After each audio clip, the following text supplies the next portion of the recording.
Hello and welcome to Who Watches the World Cup. I think, possibly still, the only podcast on the internet officially sponsored by Pussy Riot. No, that's not technically true. I wish it was true. But we may be the only podcast on the internet that compares international football and international politics to gauge the success of both. It's Euro 2020, Dave. The bloody tournament's already begun. We've just seen England win their first match against Croatia. England. We're currently 1-1 through Austria, North Macedonia. How are you enjoying the tournament so far? All of our previous episodes have been recorded before the tournament started. So we're here right now during Group C, who we're going to talk about. How's the tournament going for you? Well, it's been a bit of an emotional roller coaster at times, but just in terms of football, I think it's been a bit of a slow start. Okay. If I'm honest, I'm enjoying it. We've watched 5 games already. Sixth game is currently taking place, but we've seen at least a couple of games that have had a good number of goals. A couple more of the edgy ones, and some obviously real life drama thrown into. So it's started. Hopefully, as it means to go on, and it will just grow and grow, and we should see some real classic matches coming up, I think. Yeah, I've really enjoyed the games that we've seen so far. Out of the ones that we've watched, because we've sat there and watched a fair number of them at this point. This is our second match of today that we're through. Which of the ones have you... There's going to be a lot of that. Get distracted by as a warning, there's going to be a lot of, oh my god, anything in time North Macedonia. Is it safe to say your second team, if not your first team, is North Macedonia? I mean, I'm pretty invested. I was invested in this is kind of cute. And then they equalised, and I'm like, North Macedonia? I didn't realise how strong I was with them. But out of the games that we've watched so far, which has been the most engaging for you? I suppose the most engaging game was probably... It's easy to say England-Croatia, I suppose, but because that, even though that was only one goal in it, it was quite interesting to watch. It was interesting to see each team kind of come... to and fro in the ascendancy, and the beginning of the game, at least with England really kind of showing some strength and controlling the game, and against a good Croatia team, that was quite pleasing. Wales-Switzerland, I think, was the most tense game. Yeah, that was you were sort of just biting your fingernails, hoping that Wales weren't gonna lose a goal at the end and keep that valuable point that they got. And we didn't actually get to watch the Belgium-Russia game, which turns out to be the one that had the most goals, and Belgium flying as we'd expect, even without Kevin De Bruyne. A few of the games have had a lot going for them. Yeah, it's been great to watch them with you and record together with you in the same room right now. I feel as lucky as that ball driven to the centre of the pitch by that remote control car in Italy. I'd actually forgotten about that. Yeah, I'm glad to bring it back to you, because that's how my heart feels right now. My heart feels like it was placed in that remote control car and driven so that we could record together. Oh, that's very sweet. Yeah, well, right now... And nowhere near as funny as it was to watch a ball being driven onto the pitch by a remote control VW. That was pretty horrific. And it was one of the things I wanted to bring up from the politics side of the Euros as well, is... Do you think they choose sponsors based upon how disgusting the company is? Because knowing FIFA and UEFA as we do and how corrupt they are, all of the sponsors they work with seem to have some tie to either genocide or modern day slavery. And it seems like a big call. Which car was it that was driven there? It was some new electric car. Made by Volkswagen. Volkswagen, yes. And we all know the history of Volkswagen. Oh, sure, the history, if you go back far enough. But you don't say, but the history of the Nazis, if you go back that far. Well, more recently, VW were in a scandal regarding emissions. That's very true. Which is probably a big part of why they've pushed electric cars forward, and they've put out a whole fleet of electric cars, some of which are ugly as fuck. Yes. And horrific, and some of them look like normal cars, and some of them are kind of funky and cool. But it wouldn't be too much of a stretch to say that they were maybe panicking a few years ago. Yes. Then we move over to Qatar Airways, who we've seen. Obviously, Qatar, big ties to FIFA because they've got the World Cup coming. Qatar, also owners of PSG, the Qatari investment group. Well known for using slave labour to build their football stadiums in the boiling heat, hotter than Baku, Azerbaijan, and that was really Hotter hot. than Wembley Stadium this afternoon. Yeah, they wouldn't stop talking about how hot that was. Yeah, so but of course Qatar Airways, again another link to modern day slavery, just throwing that out there, and of course Alipay, the which every time it comes on the ITV screen I get a little bit aggressive.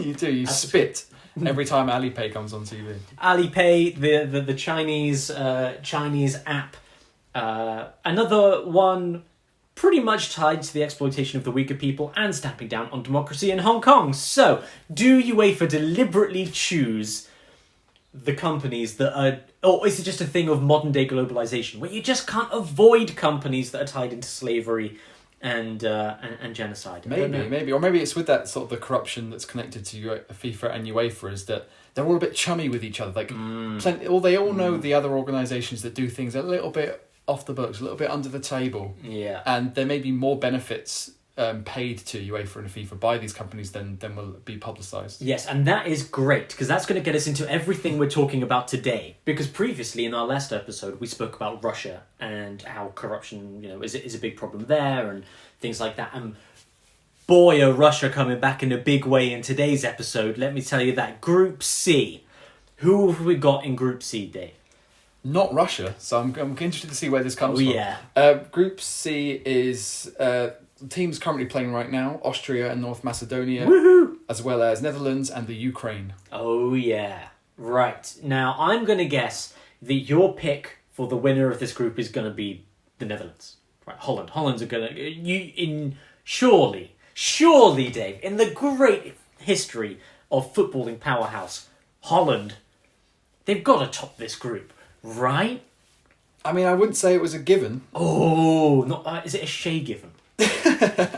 Nice reference. I'm really impressed with you there. Well done. Thank you. I believe at one time he played for Bristol Rovers. No way. I'm pretty sure. Shea Given played for Bristol Rovers? Pretty sure. That's cool. I did not know that. That's the obscure reach of today's episode. Later on, we're going to go into talking about the North Macedonian national team, and the Shea Given reference is the obscure one of this episode. Well, that's the one that's least appropriate. Yes, that's true. This is true. I love Shea Given. I love Shea Given too. I was always annoyed that his stats didn't seem to be very fair on Championship Manager games. I'd always buy him, or try and buy him, but he never wanted to leave fucking Newcastle for some reason. Holland. Yes. Yeah. Okay. Holland have a really great squad of players. Even with the players they've got, they had to leave out. Like Jasper Cillessen, the goalie from the World Cup, is not in the squad. He got COVID. Oh. Bad news. And then obviously Virgil van Dijk, their captain, is ruled himself out of this tournament after spending the whole season basically recovering from injury, and this seemed to be a step too far. Donny van der Beek is injured as well, though he's not had the greatest of starts at Man United. A few other players that have Ryan Babel and Kevin Strootman, who are very experienced players, they've been left out. So if you can leave players like that out, it goes to show the strength of your squad. But they didn't qualify, I don't think, as strongly as the Ukraine did. So the Ukraine are, it's not even really fair to say a dark horse, because they've shown that they've got great strength in their qualification program, and they're managed by Andrei Shevchenko, which I did not know, even though it's been like 5 years in the job. Oh, really? I was like, Andrei Shevchenko? No way. That's awesome. North Macedonia almost just scored. Oh, almost got their second. But no, I mean, Holland are obviously historically a quality nation. Yeah. Although have this weird kind of sporadic record of qualifying for tournaments, having like I think they won the Euros in '88, or something like that, and then they didn't qualify for a couple. And similar with the last World Cup, you'd think they would be one of these teams that would be there and thereabouts, but the qualification sometimes seems to make them stumble. Is it another one of those situations where it's just a generational gap, just waiting for that, for your Van der Beeks and so on to get to the point where, they're in their prime, they're maybe still a little bit young. Like, we know that the Ajax team from a few years ago were just full to the brim of incredible Dutch players, but maybe they're just not quite there yet. I suppose because a couple of those quality players, because the thing with that, that Ajax squad of young players is they all kind of, and Ajax is one of those feeder clubs, a bit like Southampton, where they raise great young players and then inevitably they go off to play for bigger teams. So like De Ligt went off to play for Juventus, and Frankie de Jong went to Barcelona, and they are, so I guess they shouldn't really be classed as young players. They're in like 24 sort of age, so they should be kind of be hitting their prime, and I think they are quality and very important for them. And Donny van der Beek, I suppose, it should be in his prime too, mid-20s, but maybe the move to Man United has been a difficult transition for him, and he might find. But then, yeah, the players that they've still got in that team that will make things happen: Memphis Depay, Jorginho Wijnaldum, who's a favourite of mine. So I think I said two names and I said yeah, as if that was all I needed to say. But there's a big list of players that are all world class, all play at high quality, all around Europe, at high standard. So they're one of these teams that, and nations that in the past as well have had all this promise, all these quality players. You talk about golden generations. Holland have kind of just had a golden century, right? Where there hasn't really been a generation gone by where they didn't have great players. You think of Edgar Davids, Clarence Seedorf, the De Boers, Van Nistelrooy, Robin van Persie, Marco van Basten, if you go back even further, Ruud Gullit. Like, they've always had players that would comfortably sit in like the top 20 players in the world, always, but never maybe not ever had that kind of enough galvanisation. I think they finished second at the World Cup, I think 2012 at Spain won. Mm-hmm. So, you know, they're like the nearly men. Europe's nearly men. Right. And it took the generation that had Van Basten and Gullit and Rudi Voller and people. Maybe that's after Rudi Voller, and he's German, so forget that. I was thinking of people with perms because there's Rudi Gullit had a perm, and Frank Rijkaard. That's who I'm thinking of, not Rudi Voller. So the '88 they had arguably the three of the best players in the world, and they won the Euros. But since then, their quality players have been more spread out and never quite made it happen. Yeah, I know it. I would get chastised if I didn't bring up Van der Beek and say, "Oh, what's Solskjaer doing, bringing in such a classy midfielder and then not playing him?" That's for Steve. That's one of Steve's criticisms. He likes Van der Beek and he doesn't like that Solskjaer doesn't play him. So just throwing out some love for Van der Beek there. Should probably be playing more than he is. I would agree. But then I also wouldn't know who, besides Pogba, I don't know who he should replace. Anyone. Just for the sake of criticism. Fred. Right, let's say Fred. Fred, yeah, absolutely. Like, the guy doesn't even have a surname. Okay. So, anything more about Holland? Or is it just a case of, you know, probably they should win, but they're not looking their best?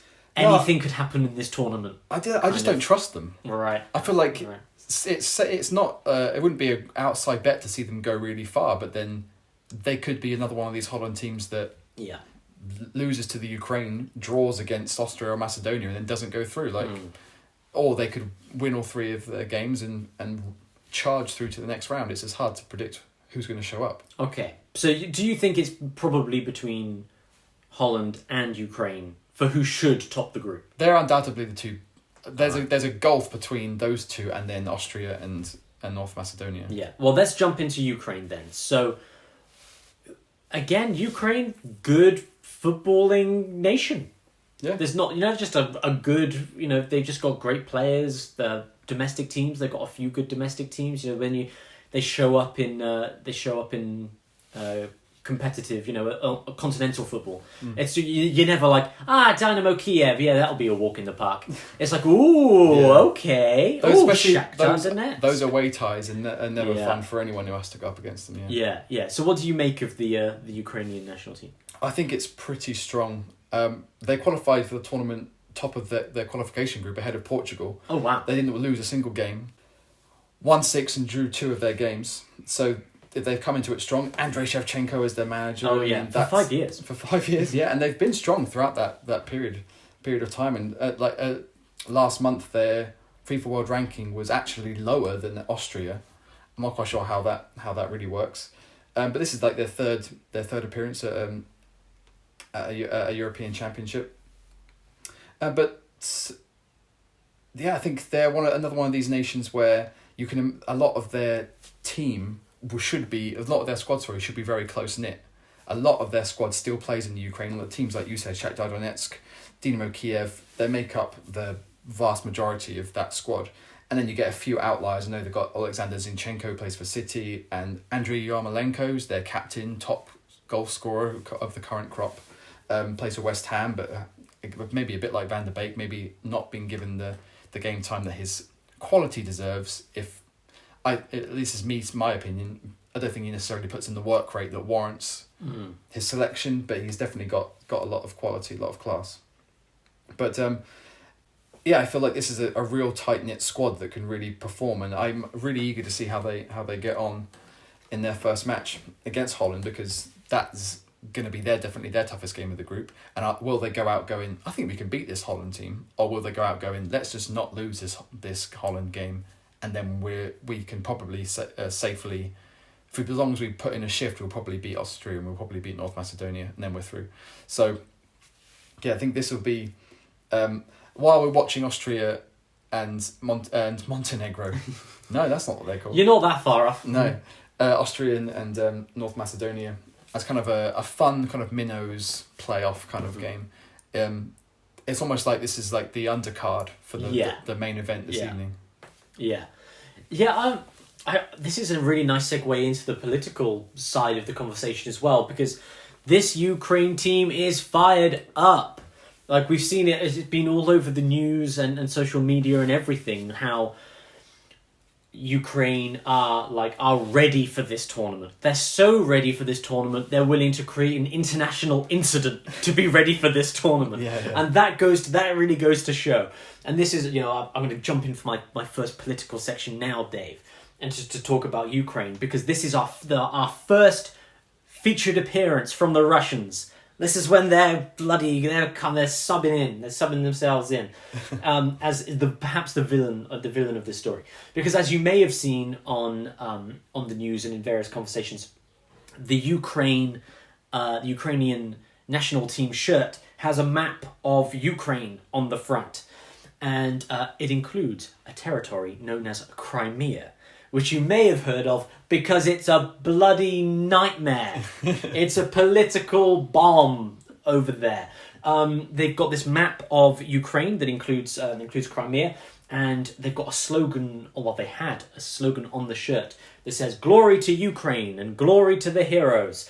And the Russians were like, this is a breach of international law, because footballing regulations, I guess, because they've put a political slogan on their shirt by having "Glory to the heroes." I think they had "Glory to Ukraine" inside the shirt and "Glory to the heroes" on the shirt. Yeah, both on the back. Yes. So the back, on the outside, it says "Glory to the heroes." On the inside, it's almost as if it's for the players only. It says "Glory to the Ukraine." Yes. And so this has ignited all kinds of, it's a thing. I feel like that's not even the biggest thing in this scandal, this issue that Russia have with this shirt.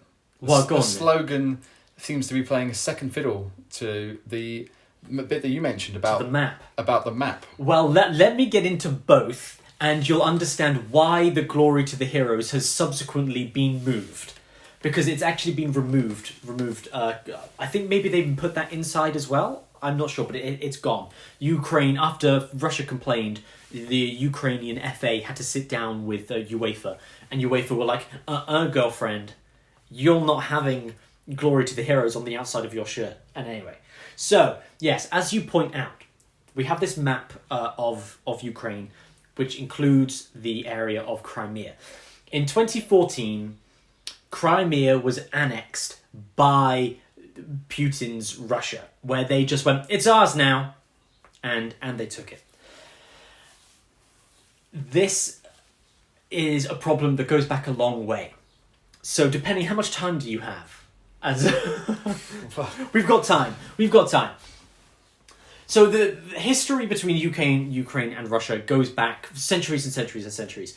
This problem, the current situation, really starts to take place in the 1980s, because at that time we've got the Soviet Union.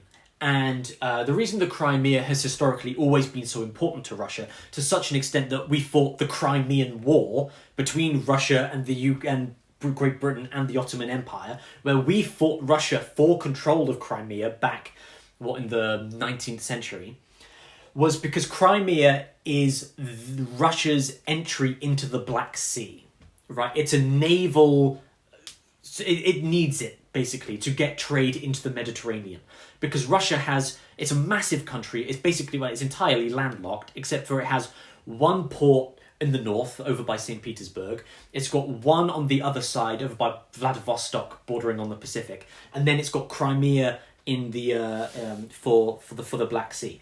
And so Russia has always needed this port. And it's one of the reasons that the Russians have always had such a rivalry with the Turkish. Because as you try to exit the Black Sea into the Mediterranean, you have to go through Istanbul or Constantinople. Because Istanbul spans across both sides of that, what would you call it?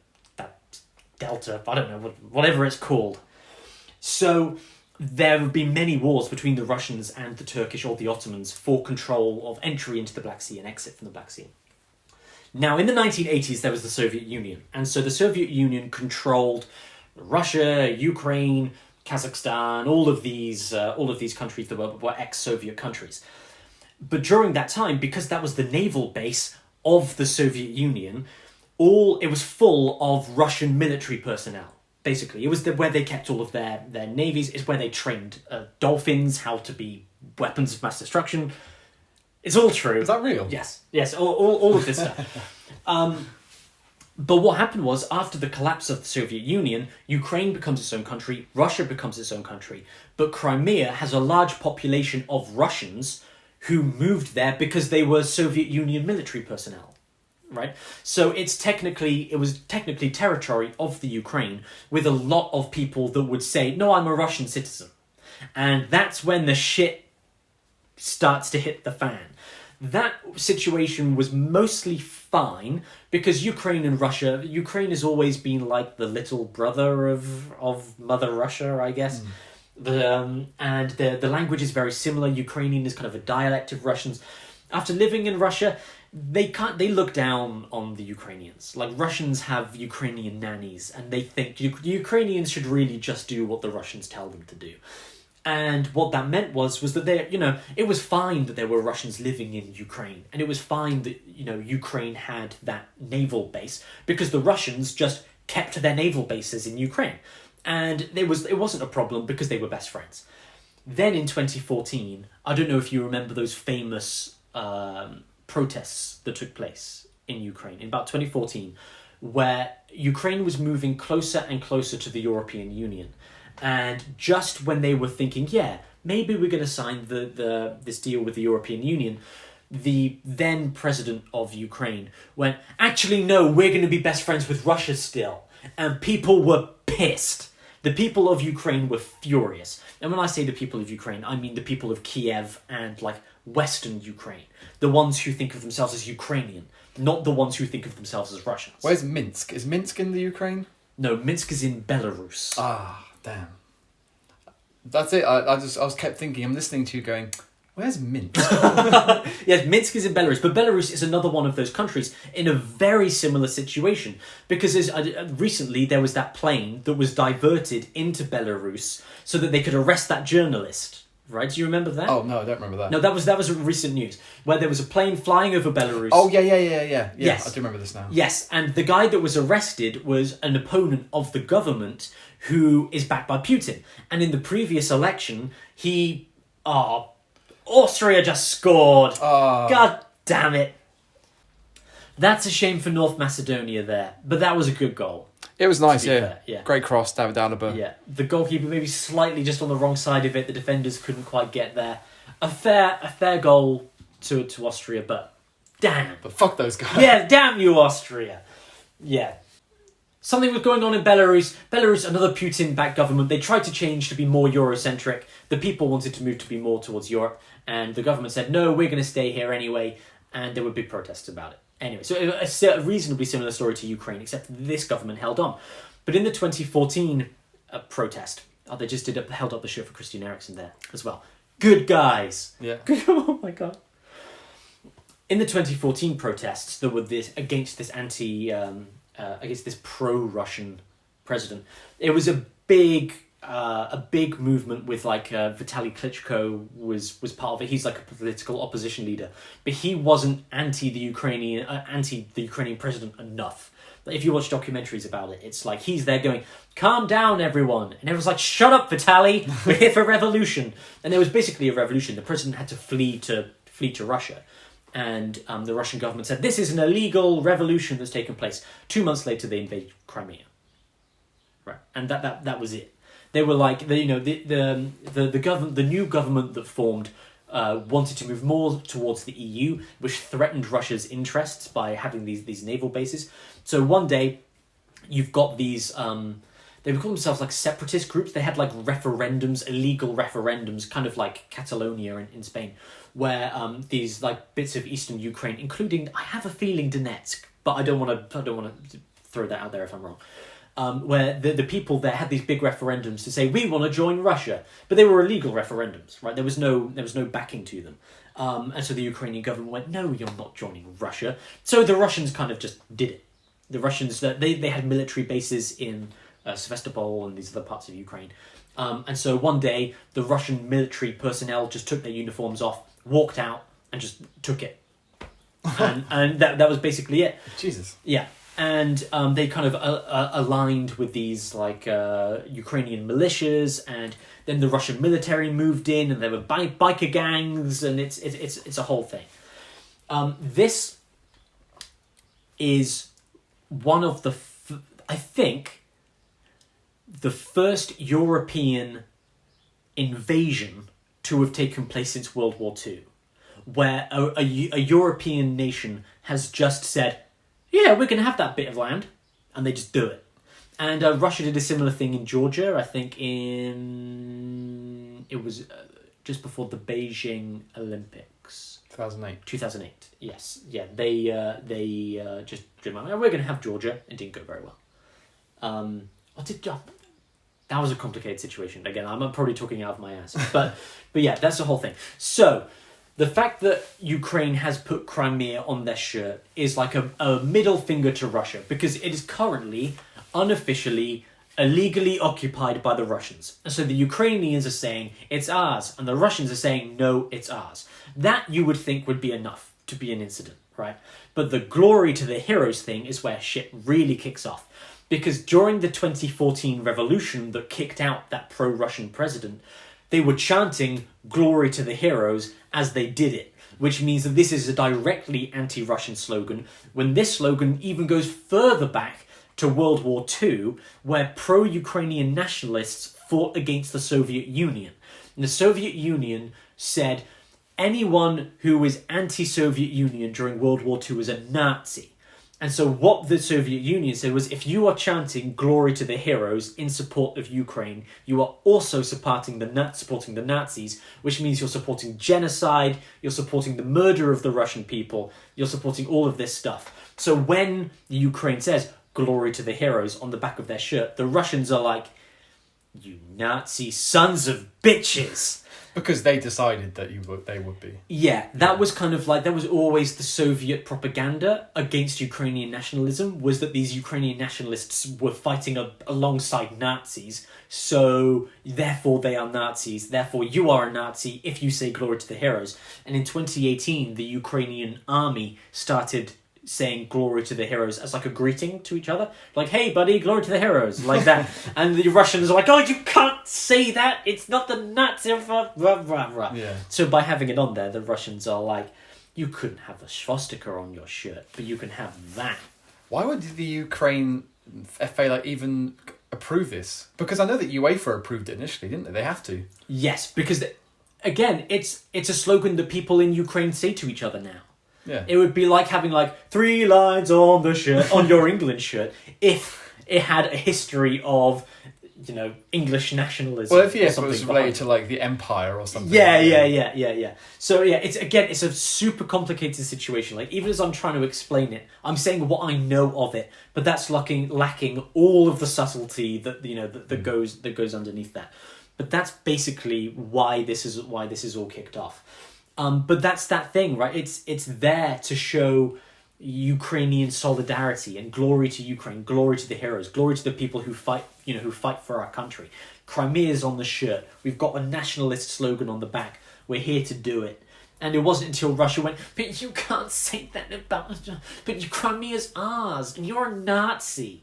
It's like, you know... It seems so bizarre to me that in the 21st century, a country can just take a piece of another country and the UN or whoever is supposed to stop this shit from happening is not doing anything about it. Well, this kind of ties back into what we said in the last episode. You remember the last episode, what we said was Russia just do stuff and then say that it wasn't them. Yeah. That's very much what happened. That's why the Russian soldiers took their uniforms off when they stormed... So that they could be seen to be Russian. Yeah, so we know that it's Russian, but the Russian... Because it wasn't us. It was those militias. The militias did it for themselves. And if they want to join Russia, who are we to say no? Like, lots of my Russian friends living in Moscow, like even my students, they go on holiday to Crimea now. It's a holiday destination. And it's always been a Russian holiday destination, and people love going there. But before you had to cross borders to get there. Yeah, but it was never a big deal because No, Ukraine and Russia were so close. Yeah. But since then there was about 2 months where it was a big deal, and then Russia invaded, and now it's not a big deal anymore. Yeah. It's kind of like that. So I don't know if you remember what Trump got in problem for something to do with Ukraine. Do you remember that a few years ago? No. One of the many things that Trump got in trouble for. Because the president of Ukraine now is an ex-sitcom actor. Right. Okay. It's like if Zach Braff ran for president. No. Okay. All right. So imagine who's the lead actress in Veep? Who she was Dreyfus? in? She was Julia Louis-Dreyfus. She was Yes. in Winter Soldier and Yes, Falcon. indeed. Yes. Okay. So it would be as if she became the president of Ukraine. The president of Ukraine used to be in a comedy show about an incompetent president of Ukraine. What? And then, after the revolution and another president took over, he ran in an election, kind of as a joke, to be like, look, the Ukrainian government is so incompetent that I, the actor who plays the incompetent president of Ukraine, would do a better job of it. And people were like, yeah. That's amazing. Well, that's like, I'm sure you've seen, is it In the Loop was the movie version of The Thick of It. Thick of It, yeah. It's like the guy who played Armando Iannucci. Yeah. Yeah, or there was a Robin Williams movie where, I think it was called Man of the Year. Yes. Where he played like a Colbert-esque kind of late night satirical talk show host guy who would constantly slander the president, and then people started saying, "What? Well, you should be president." Yeah. And then he decides, you know what, I will, and he goes on the campaign trail and gets loads of support, and it's kind of like I suppose it's a comedy, but I suppose it's got some elements of truth to it. Yeah, a cutting satire. It's a cutting satire, Yes. but Robin Williams is obviously super likable. Yes, it's kind of like that, but it's successful and he becomes president. It's real, yeah. Yes, and it's real, yeah. So Trump got in a lot of trouble because, as you were saying earlier, why does nobody do stuff about this? The Americans gave military support to Ukraine. They gave them like $1 billion, and they gave them military training and technology and stuff. America hasn't sent troops over to fight themselves because this is like an unofficial war, basically. But it is a war, and it's ongoing. This war's still happening. So the America was sending military stuff and and money and funding. And then, when was it? 2019, I'm going to say. You say it. I'm just throwing it out there.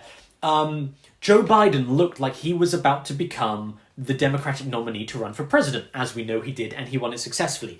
But Donald Trump wanted an investigation of Joe Biden's son, Hunter Biden, for possible illegal business deals that he was doing in Ukraine. He had sent people over to Ukraine. I think Rudy Giuliani was involved in it, of course. Yeah, that guy who was the mayor of New York during 9/11. Now when you say his name, you start laughing. Like, that's how bad that's gone.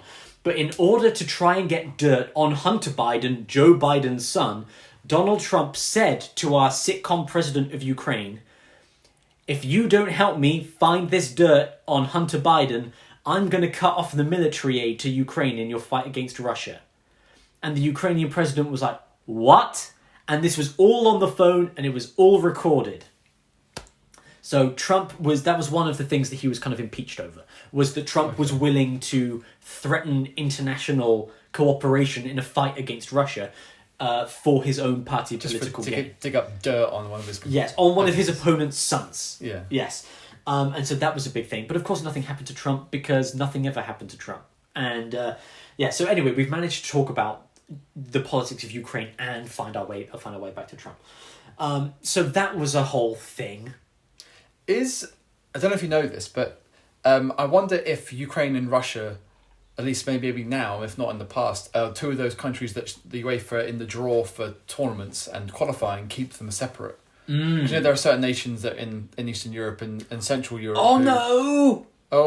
Oh, Marko. Oh, no, the referee's running over. Marko Arnautovic just scored for Austria. That was another good goal, actually. Who's he jeering at there? I don't know. He's yelling at somebody. He's saying something because Alava's run over there to shut him up. Right, so what's he complaining about? Nothing. He gets through. And he scores. So what's he angry about? Maybe he's been engaged in a bit of war of words with one of the defenders.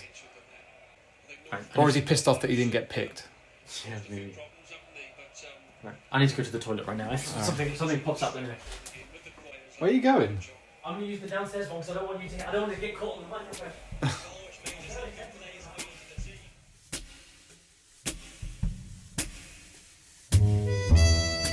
Well, Dave, what did I predict the score of this game was going to end? I was going to say that when Macedonia equalised to 1-1, you said, well, it'll end 3-1, but at least it's nice that Macedonia scored. Yes, yeah, and the Austrian coaches look very, very happy with themselves for a reason I don't fully understand. Well, it's 3 points in the European Championship when they've got important games to come. Yeah. In fact, that was probably the game they had to win. Yes, yeah, I think you're probably right. It's a shame, North Macedonia, they look pretty devastated with the result, but I think they played pretty well. It's a shame it ended 3-1. Yeah, maybe that's a bit unfair. And, I actually said when we talked about Group B that Finland might end up being like the little team that could, like Iceland were in the past. But maybe Macedonia are the team that people will actually start to get behind because they put so much effort in. Yes. Their hearts were clearly in the right place and they wore them on their sleeves. And their talisman, Goran Pandev, got their goal, having come out of retirement to help them qualify for this tournament. So, yeah, I'd like to see them do well. But, now their next two games are against the Ukraine and Holland. Yes, that's not ideal. It's not ideal. Sure. No. But, I often wonder if you're a team that's never qualified for a major tournament or rarely qualifies for a major tournament and say you lose all three of your group games, can you still go home like, well, we weren't even supposed to be here? Mm-hmm. Or is the mere fact that you got there enough to be disappointed by not getting anything out of it? Yeah, it's kind of why I wish it had ended 1-1 because that would have been for them. That would have been as good as a victory. Yeah, and yeah. Yeah, I think you're right about that. Yeah, well, we can use the question you just asked about Ukraine and Russia and whether or not they're kind of kept apart to transition into North Macedonia because North Macedonia are a team that have lots of Albanian players, and as we've spoken about, or players of Albanian ethnicity and heritage, and as we spoke about before, I think was it with Albania and Serbia that the teams deliberately are kept apart. I think, or what was it? Do you remember during the World Cup we said there were two teams that only played each other once. And when they did play each other, they had to call it off because of violence in the. It's in that kind of pocket of Albania, Kosovo, and Serbia. Yes, there's an awful lot going on there, which means they cannot ever play each other. And I was wondering if it was possible for Ukraine and Russia to meet at some point in this tournament. I think they'll have to play. I don't think it's a case where, maybe they would try and not play it in St. Petersburg, but plenty of Ukrainians live and work in Russia. It's not like So it doesn't, even though you said like it's basically an act of war and they're not like in effect to the people of the countries, they're not really at war. It's just the governments are pissy at each other. Yeah, but also it depends which part of Ukraine you live in, right? If you live in that Russian dominated area of Ukraine, many of those people want to be Russian more than they want to be with the European. Like Kiev maybe sees itself as being more like a Budapest or something like that, right? Whereas the rest, the other, like the east of Ukraine wants to go more towards Russia and that kind of thing. So it's a country that's it's just divided by history, which again is very similar to North Macedonia and those Balkan nations. And like similar with the Balkan nations, like North Macedonia, as we can kind of transition into, is a country that's been divided by, historically, it was under the rule of the Ottomans for 500 years, and so has been full of hundreds of different types of ethnicities, and I was the former Yugoslavian Republic of Macedonia, as we've spoken about before, which is an a Soviet communist, or as a communist state, which kind of fell apart during the collapse of the Soviet Union as well. And this transition over to North Macedonia, as it's now known, has only taken place over the last couple of years. Like, this is a big step for them. And before, the former Yugoslavian Republic of Macedonia team didn't have many players who weren't Macedonian, because that was part of the old communist, the old communist style.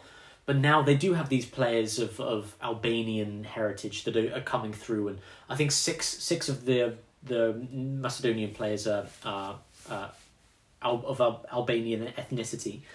And it feels similar to that Swiss team we were saying about with the Swiss team, where it's not just people who are historically Swiss. It's a team made up of of people who in terms of Switzerland, who moved there as refugees or things like that. And in the case of North Macedonia, the reason they got to their first ever European tournament is because they've embraced the diversity that exists within their country to get them to this point.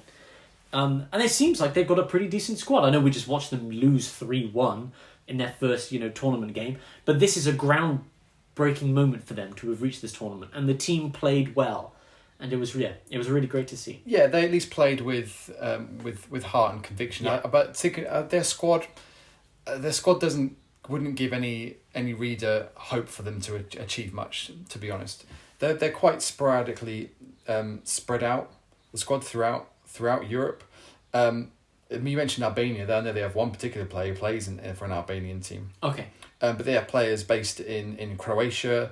A couple that still play for in North Macedonia for North Macedonian teams. We've got some Cypriot team represented in there. One in Germany. You've obviously got Alioski, plays for Leeds. Anyone who follows the Premier League might recognise him. But they qualified for this tournament through that UEFA Nations League sort of playoff run. Yeah. Which as the TV pundits keep saying, people always say, what's the point of the Nations League? Well, it's for teams like Macedonia to have a chance to get into a tournament. So they didn't qualify automatically, but they had to go through this qualifying playoff against Kosovo, which we just mentioned. Kosovo are one of those teams in that same area. They share a border, perhaps. Maybe they do. But yeah, that they scraped through there with they won 2-1, and that was a great moment for them and a super proud moment for their country. But their most famous thing in recent memories, they went to they played Germany in the World Cup qualification match in March and beat them 2-1. Yeah. And what I thought I was going to say about the German team when we get to them is changing. The more I look at about other teams, and obviously Germany are in that group of death with France and Portugal. But yeah, not even like in a pre-tournament friendly, which you can sometimes just throw away with a pinch of salt. They went to Duisburg in Germany and beat the Germans 2-1 in their backyard. So that's no mean feat, even if it was a friendly, but it wasn't. It was part of the qualification for the World Cup next year. So they've got an awful lot of heart, and maybe their good results you could chalk up to flukes, more as opposed to them being a solid team that you can count on, that you can't take lightly. Whereas I'm sure Ukraine and Holland won't take them lightly. I just don't expect they'll be able to stand up to that kind of an affront. Yeah, so they've got some of the people that the one player that the pundits were talking about. They've got Elif Elmas, who's a 21-year-old who plays for Napoli. Yeah, he's like a bit of a bright spark in their team. But we've just watched that game and he didn't do much. He didn't turn up very much, no. The player that we liked, who was their number 17 today, was Bardi. He looked like a bright spark who was making things happen. Looks like he has great feet, great composure on the ball. And he was causing a lot of trouble. He got fouled a lot. Yes, he did. Usually a sign of a player that the other team are worried about. So yeah, it may turn out that this player that's been touted before the game actually is not the one that's really made their team tick. Yeah, so Bardi, the player that we saw that we really enjoyed, Albanian father, mother from Kosovo. Wow. Which again is that thing coming in again. Elmas, that person that they were talking about, born in North Macedonia to Turkish parents, the head of the Macedonian Football Association of Albanian ethnicity. So this seems to have been a big thing from them, where like 20 years ago, despite the fact that this country had a prominent Albanian population, like Albanians were being excluded. And now, as they've kind of embraced, this, they've embraced the population rather than trying to segment them, as we may have seen. Like they've got to their first ever European tournament by doing that, and that's that same thing again we see with Switzerland, where some of the most prominent Swiss players are of Albanian heritage, and so it kind of makes you wonder, where's Albania in this tournament? Yeah. Right, Albanian players are like the heart of the Swiss team. They're the heart of the Macedonian team. Why aren't they here? Where's Albania out here kicking butt, flipping the bird for themselves? Well, Albania just didn't qualify. They're in the same qualification group as France and Turkey and Iceland, and they finished fourth behind those three teams and only got more points than Andorra and Moldova in that team. So they just didn't make it. Yeah, I'm hoping to see a strong Albanian showing in the future, but it just seems like Albanian players are doing great, just in other countries. Yeah, 4 other countries. Yeah, 4 other countries. Yeah, but that's again, it's nice to see that kind of to see how diversity is being used in a way that plays to the country's strengths rather than I think it's that thing we see with the England squad now as well, where it's a ridiculously diverse squad at this point, and it's all the stronger for it. Well, I'll confess that when I first heard about Bukayo Saka, I did not expect him to be English. Yeah, because right. That's just the way that the English culture has changed. That people who have names like Bukayo Saka were born in the UK. Yeah, full born. Yeah, it's not all John Smiths and Bobby Moores and Bobby Charltons and Harry Kanes and Wayne Rooneys. They don't all have to have English names. No. Which sounds really dumb and naive, so maybe I'll cut that. No, you can keep it because it's not just an English phenomenon, right? Like we've experienced that change over our lifetimes, but other countries are finding that same thing as well. And there are some countries that are trying to repress that in some ways, but those that are learning to use it to their advantage, those are the ones that really, especially in footballing terms, are benefiting from it, clearly. And if you don't have to look any further than North Macedonia. It's like the fact that they're in this tournament is down to that in big part. Again, North Macedonia, a country that's upsetting their big brother close by, in Greece. Greece, who didn't make it to the tournament. I think that in itself is something that North Macedonia have been celebrating, that they made it here and Greece didn't. Greece didn't, yeah. Yeah, because the name North Macedonia is strongly disputed by Greece, who say you're not allowed to call your country that. They were always upset at the former Yugoslavian Republic of Macedonia because they were fine with the Yugoslav part, but they were not fine with the Macedonia part. What can Greece possibly say about what other country wants to call itself? Well, because it was the former Yugoslavian part, which suggests that you are the Republic of Yugoslav. But by saying you are now the former Yugoslavian Republic of Macedonia, you are therefore the Republic of Macedonia. Now they're just the Republic of North Macedonia. But the point is that the part of the northern territory of Greece is part of what was historically Macedon. And so the Greeks say that by calling yourself North Macedonia, you're saying that you have some kind of dominion over the north of our country, which is also Macedonia. Right? And Macedonia is the empire famously led by Alexander the Great, as we spoke about in a previous episode. Alexander the Great, king of Macedonia, conquered all of the known world at that point. He just kind of headed east and kept going until he got to India. And they say that's our history, that's Greek history, and North Macedonia would dispute that fact. And so that's, this is, you have your Israel-Palestine conflict over this, and the Greek conflict goes back even further than that one.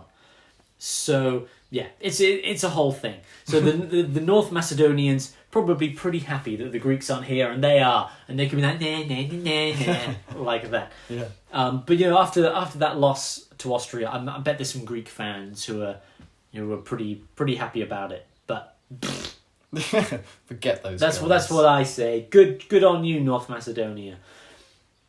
Our final team of the day, Austria. They just beat the new Alexanders 3-1. I have to say, after watching them play, they're good at football. I didn't enjoy watching them play though. No, you had a problem with the attitude of a few of them, didn't you? Yeah, a couple of them. I kind of was watching play like, I don't know, they're just aggressive, like needlessly aggressive, like throwing fouls in. There were a couple of their players that I was just watching, and even when they scored that third goal, the guy was pretty aggressive in his celebration. It's like, guys, it's North Macedonia you're playing here.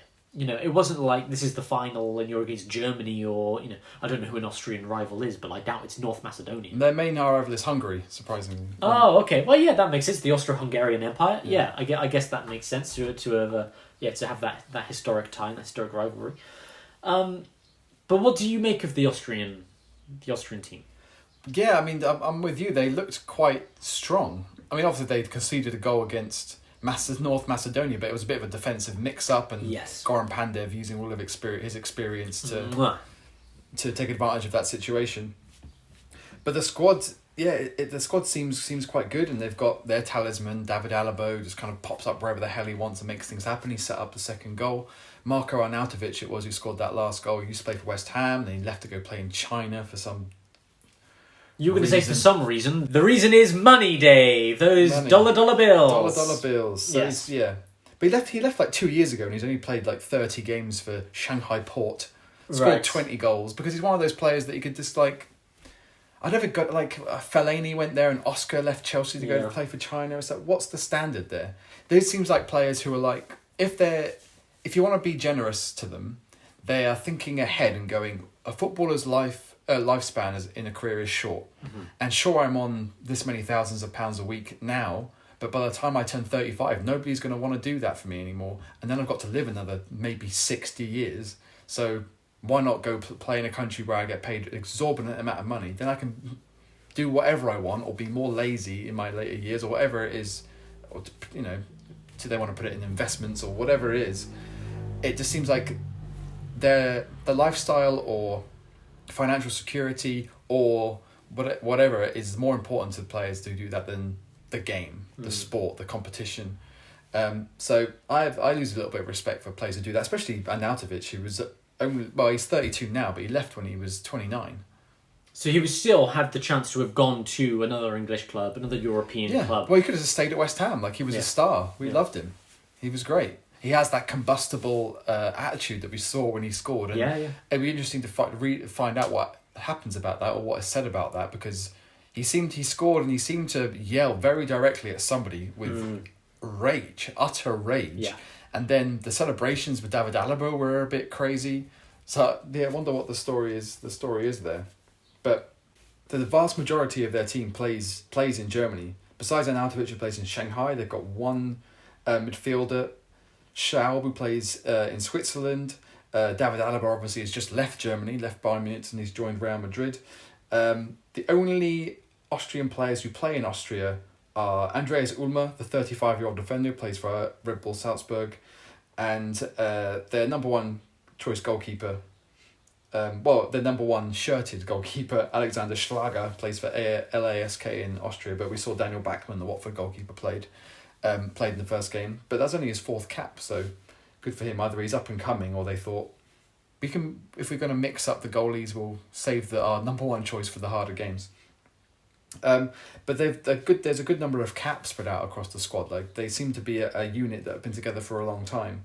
And Arnautovic, maybe he's angry because he didn't start the game when he's one of their top scorers ever. I think he's got the most caps of anyone in the squad. He's got 89. Somebody beats him. Alexander Dragovic, defender, beats him with 91, and that's it. And he's by far their top goal scorer from this crop. So yeah, mate, if I was him, maybe I'd be a bit pissed that I didn't get picked to start the first game of the season. But yeah, they seem quite strong against North Macedonia. What can we expect from them against stronger teams? I don't really know. We saw them play against England in Middlesbrough not too long ago, but again, you don't really know what you can say about those games because we know that England didn't play their best team and Austria maybe didn't. Marcel Sabitzer is one of their star players, which is one of the lads that you didn't particularly like in that game. And I remember he played against England, but didn't really. Did he have long hair? He's got a bit of a man bun like me. Yeah. Which colour? Dark hair. Yeah, I didn't like him. Yeah. Is it number 9? Number 9, yeah. Yeah. Number 9. But they've in the qualifying games that they've played this year, they lost 4-0 at home to Denmark. Right. They drew 2-2 away to Scotland, and the only game they've won this calendar year is against the Faroe Islands. And now North Macedonia. So if you're looking at your run of form and your 2 victories are against, your 2 recent victories against North Macedonia and the Faroe Islands, you might be going into Ukraine, Holland, thinking, well, thank God we just got that win because we need the momentum. A bit of momentum. Yeah. Yeah, and if you go back into the Nations League in November, they beat Luxembourg and Northern Ireland, then drew with Norway. Right. 1-1. So, they're about as strong as you would if you said to any randomer in the street, do you think Austria have a good team? Right, yeah. How good do you think Austria are at football? Yeah. They're probably, I've never heard of them, so they're probably not that great. So, right. Well, that's probably a fair shout. Okay, so we're looking at... Austria, we're not looking at surprises. The fact that they've got 3 points here, these are the 3 points we would have expected them to pick up. Right, against North Macedonia. They like we said when the game finished. These are the most important. That's the most important game for them. Done. They have to get that win. To get a win there. Yeah, they've done that. So what we're looking for? God, Roy Keane has a good beard. That is excellent bearding. He looks ready to be in a Viking TV show. Give that man an axe. That's it. That's the end of the episode. No, so Austria. They've got the 3 points. They had to get that anyway. They're just happy to have gotten that, they've got that out the bag.